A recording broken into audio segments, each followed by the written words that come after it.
Hello everybody, Josh12 back here again with another video, and I'm here with my official review for Marvel's Jessica Jones Season 1. I hope you guys enjoy. Yes, I know it's been a long time since the release of Jessica Jones, but I never got a chance to officially check it out for myself, but I did get the chance to finally binge watch it recently, so I'm finally here giving my late official review for Marvel's Jessica Jones. And of course, if you haven't seen Season 1 of Jessica Jones, please go check it out on Netflix because this review may contain spoilers. But that being said, let's get into Jessica Jones. Now, before getting into the show itself, I am really going into it very fresh and with an open mind due to the fact that I really don't know anything about the main superhero characters that they're developing over at Netflix, which is Jessica Jones and Luke Cage. I really don't know anything about them and their comic book lore, history, and mythology. So, and I know that's kind of sacrilegious to say to the overall comic book fan base, but it's true. I really don't know anything about them. But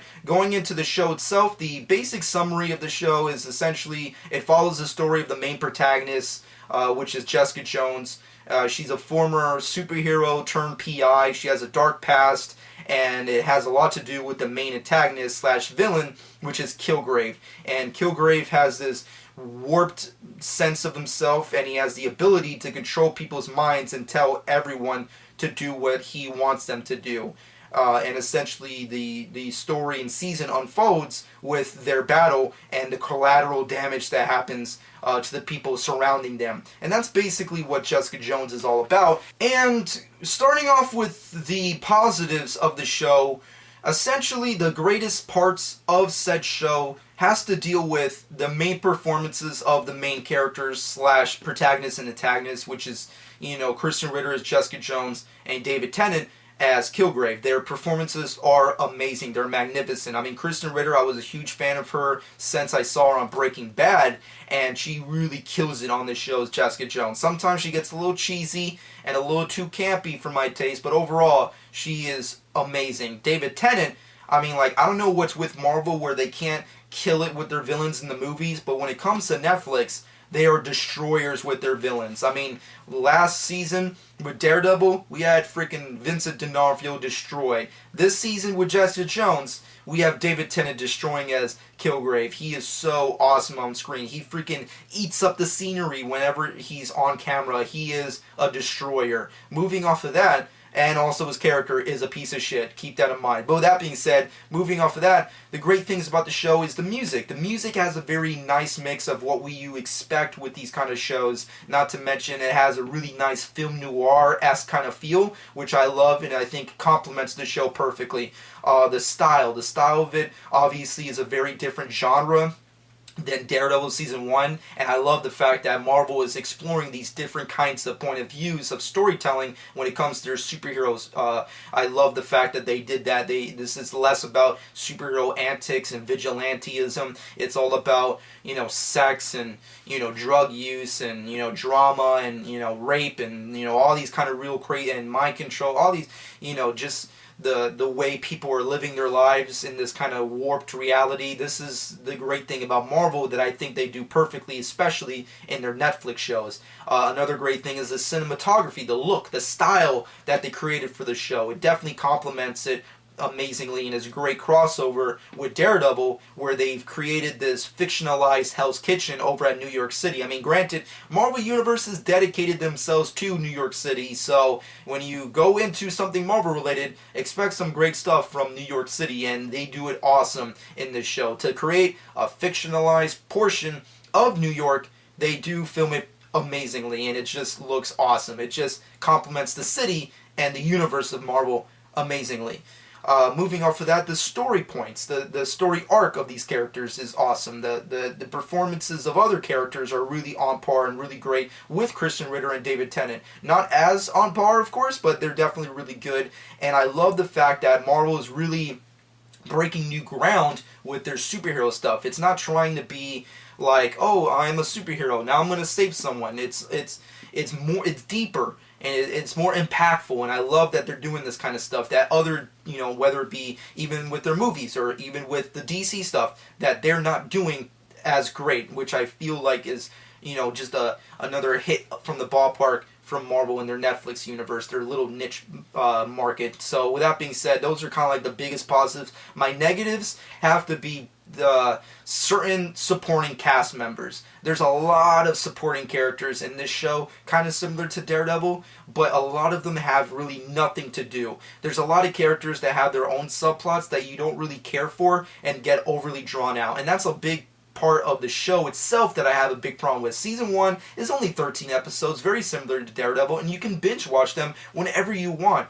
But the main problem that I have with Jessica Jones is that the story feels like a Law and Order SVU episode that's been overly drawn out into an entire season, which is okay and cool, but I feel like the best way to execute Jessica Jones at its core, at least for the story that they were more, intrigued to tell, was to make it a miniseries. I feel like that would have been a more accurate job. I feel like you should have just made it like 6 episodes, 8 episodes tops, and you could have done a much better job with the story of Jessica Jones. Granted, it's only 13 episodes and you can binge watch them whenever you want, but it does feel a little overly drawn out. And also, it just feels like a Law and Order episode that's been turned into an entire season. That's kind of like the best way I could put it, which, depending on your personal opinion, is a good or bad thing. Another thing that I really didn't feel was on par was the superhero-dom, the powers and gifted abilities of the main 2 superhero characters, and of course the stunt work and choreography. Daredevil Season 1 gave us awesome stunt work and fighting in action. Jessica Jones, it gets better over time. Like, I feel like the superhero stuff or powers that are used in the beginning of the season when you compare it to the end of the season, is like night and day. It's just so different in tone and the way they execute it, but at its core, it's just not on par with Daredevil. Now, granted, like I stated, they're different genres and different point of views of storytelling, so you have to review them differently. But if you're going to set something in the Marvel Universe and have superhero characters that can do really cool stuff, at least make it look amazing. Granted, like I said, it does look cooler over time, but at the end of the day, it just looks like characters. It kind of like whenever you see Jessica or Luke do something amazing, it's kind of like watching a toddler play with their toys. It never looks impressive. It just looks like they're doing it with such ease that it's almost like a caveman learning how to make fire. It just doesn't look that awesome or amazing.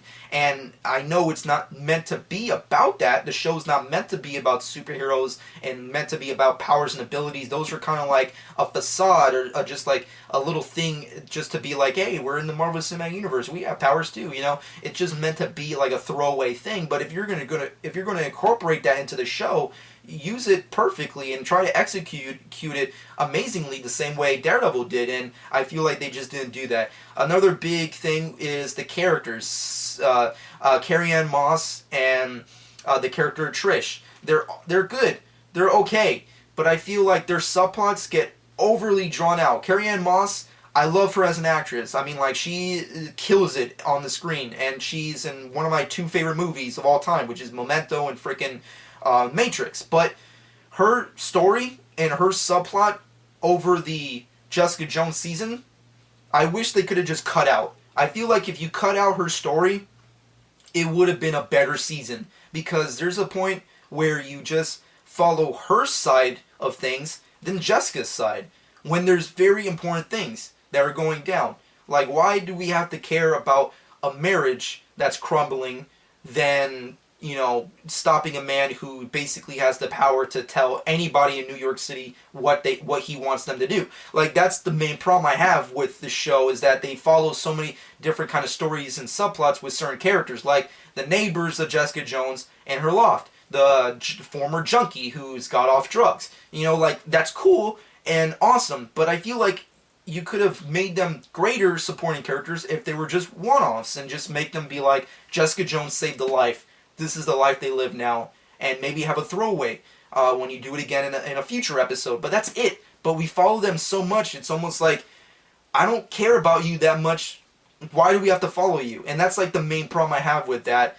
The supporting cast isn't as intriguing as Christian Ritter and David Tennant, to the point I want to follow their story. Granted, the Trish character, who is like the surrogate sister to Jessica, is interesting from time to time. She has a great actress supporting that character, and she's really great on screen. But sometimes it's like, okay, now she wants to be powerful too. She wants to be a superhero too. She wants to be great. She wants to save the world. But sometimes it just gets overly drawn out, which is the main problem I have with the season as it's at its core. But with that being said and done, the season itself, it is good. I do like it. I do enjoy it. I think it's a fun, entertaining season that you should definitely check out. It's very dark and gritty, like Daredevil Season 1 and what they're trying to develop in Netflix. And Marvel killed it, but I feel like when you compare it to what we had prior, which was Daredevil Season 1, it's not on par. But at its core, it's still a good show that you definitely should check out. Like, if you're a fan of these kind of genres, if you're a fan of Jessica Jones, Luke Cage, you should definitely check them out. But overall, it's a show that I do like, but I don't really see where they can go from here, like with a season 2, and especially with a Luke Cage season. Like, Luke Cage, I don't know that much about him in the comic books, like I stated at the beginning of this review, but after seeing this season, I really don't know where we can go with him in his own series. I mean, granted, I know he's getting a season sometime in September or something, but, oh my god, like, he was just okay, but I don't really feel like it was important enough to make him have his own show. I mean, we'll have to wait and see. Maybe the season that they do develop for Luke Cage is amazing and it's a mind blower, but from what I've seen on this show and their relationship together, it's kind of like, meh. But with that being said and done, my final verdict for the show is a solid 8 out of 10. It's good, it's okay, it's very awesome, it's a freaking runaway hit with Marvel. They did it again, but in comparison to Daredevil Season 1, which I know, once again, they're two different kind of shows, but in the same universe, keep that in mind. It's just not as good as that show, and I didn't enjoy it as much as I did with that show, which I consider to be a masterpiece when it comes to comic book TV shows. But with that being said and done, I do enjoy the show. I am interested to see what they could do with the future, with the Marvel Cinematic Universe and with the Defenders universe. And I am somewhat interested to see what they could do with Luke Cage. And, I'm just saying, if you're a fan of those characters, you're going to like this show. And of course, Christian Ritter and David Tennant are amazing. They're phenomenal. You should watch this show specifically just for those two performances. They are A-class performances. They're great. With that being said and done, comment below and let me know what you personally thought about Jessica Jones Season 1. Did you love it? Did you hate it? What are your personal thoughts on it, comparing it to Daredevil Season 1? What are your personal thoughts on the season overall, my subjective opinion on it? Let me know what you think. And of course, the overall Marvel Cinematic Universe, and of course, the Defenders. What do you think about that? And of course, the Luke Cage season that will be coming out soon. Let me know what you think about that. But with that being said and done, shameless plug time. Follow me on Twitter and Instagram at Jonch12. Subscribe to my channel if you haven't done so already. And I hope you guys enjoyed. And this has been Jonch12.